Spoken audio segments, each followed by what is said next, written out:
नमस्कार दोस्तों, मैं हूं शक्ति और आज हम गांव देहात एवं उनके महत्व पर चर्चा करेंगे। आइए करते हैं चर्चा। दोस्तों, जब भी बात होती है गांव देहात की तो गांव के रहने वाले लोग अक्सर गंवार नजर आने लगते हैं। हाँ, ये सच है कि वह देहाती जरूर होते हैं, किंतु गंवार तो बिल्कुल भी नहीं। गांव से सुदूर शहर में रहने वाले लोग उन्हें हमेशा ओछी नज़रों से देखते आए हैं। उन्हें लगता है कि ये अभी भी पिछड़े हुए हैं। हाँ, हमें जरूर कह सकते हैं कि एक दो अपवाद को छोड़ दें तो गांव के लोग अब भी बेहतर जीवन व्यतीत कर रहे हैं। जिस तरह से वे लोग प्रकृति से जुड़े हैं, कहा जाता है कि प्रकृति इन्हीं के संरक्षण में है। यदि इन्होंने प्रकृति की चिंता करनी बंद कर दी तो लालची कॉरपोरेट लोग इस प्रकृति को हमसे पल भर में छीन के ले जाएंगे। उन्हें सिर्फ धन कमाने से मतलब है। वो सिर्फ कृत्रिम जीवन शैली पर निर्भर हैं और इसी को प्रमोट करते आए हैं। कृत्रिम जीवन शैली सिर्फ बीमारियों को तैयार करती है और इन बीमारियों से लड़ने का साहस निम्न आय वाले लोगों के बस में बिल्कुल भी नहीं है। यहाँ एक बात स्पष्ट है कि कॉरपोरेट घराने बिल्कुल भी नहीं चाहते कि प्रकृति को बढ़ावा दिया जाए। हालांकि दिखावे का स्वांग अवश्य रचते आए हैं कि प्रकृति के संरक्षण में वह हमेशा भागीदारी हैं। ये बात आज तक किसी से छुपी नहीं है कि जिस तरह से उन्होंने सरकारी मुलाजिमों को पैसे का लालच देकर प्रकृति को नुकसान पहुंचाया है। यदि गांव देहात को खत्म कर दिया जाए तब हम अपने जीवन की कल्पना भी नहीं कर सकते। लोगों को चाहिए कि वह गांव और उनके वासियों को प्रमोट करें, जिससे गांव से हो रहे विस्थापन को रोका जा सके। उनके द्वारा देसी तकनीक से बनाए गए उत्पादों में वृद्धि की जा सके, सही और शुद्ध अनाज निर्मित किया जा सके, जो देश में फैल रही तरह तरह की बीमारियों से लड़ने में हमारी मदद करे। और सबसे ज़रूरी बात, गांव का विस्तार हो सके, वहाँ के रहने वाले नागरिकों की आय में वृद्धि हो सके, नई नई देसी तकनीकों को विकसित किया जा सके और वो ठीक से शिक्षित हो सके। यदि हमारे देश के गांव तरक्की करेंगे तो हमारे देश को नई ऊंचाई छूने से कोई नहीं रोक सकता।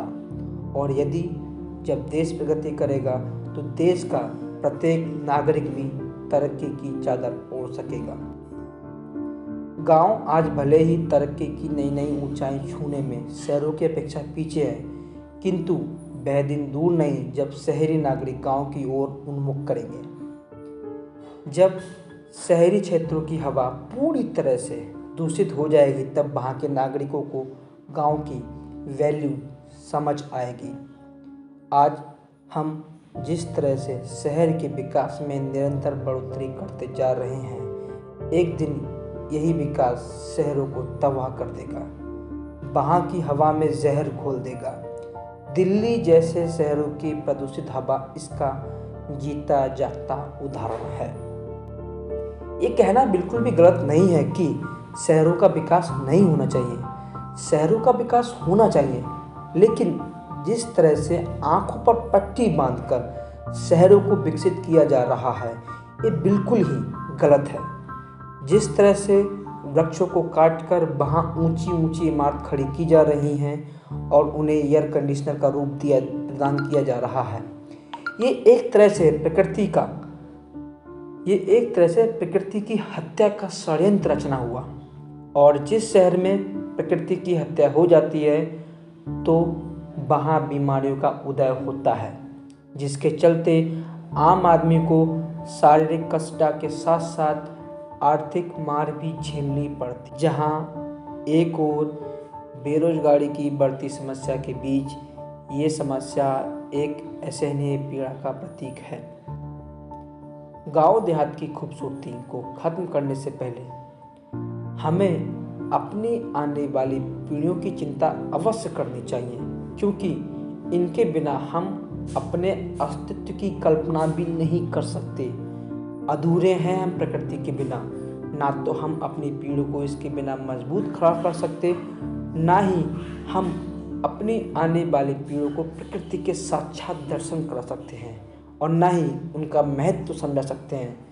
ना ही हम उन्हें शुद्ध भोजन पानी दे सकते हैं, ना ही खेल के वो मैदान जहाँ पक्षियों का मधुर संगीत उनकी थकान महसूस ही नहीं होने देता, ना ही नदियों का वो शीतल जल जहाँ वो स्नान करके आनंदित हो सके, ना ही वो स्वादिष्ट फल जिसका जायका मात्र लेने से आत्मिक तृप्ति होती है, ना ही वो छायादार वृक्ष जिसकी छांव में चौपाल लगा सकते, और ना ही वो घुमावदार गलियां जहां वो अपनी नटखट हरकतों को अंजाम दे सकते।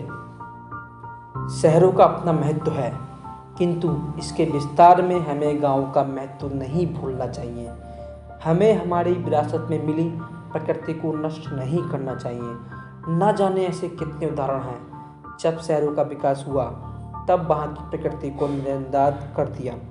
साथ में ऐसे भी कितने उदाहरण हैं जब शहरों का विस्तार हुआ और प्रकृति का भी विस्तार साथ साथ किया गया। पुराने वृक्षों के संरक्षण के साथ साथ नए वृक्षों को भी लगाया गया, जिससे वो शहर दुनिया के सबसे खूबसूरत शहर बन गए। और हाँ, वहाँ का जनजीवन भी विकसित हुआ।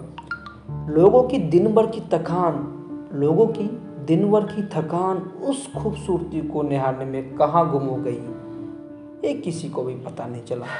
अक्सर ऐसे उदाहरण हमारे गांव देहात में देखने को बहुतायत में मिल जाते हैं। जय हिंद।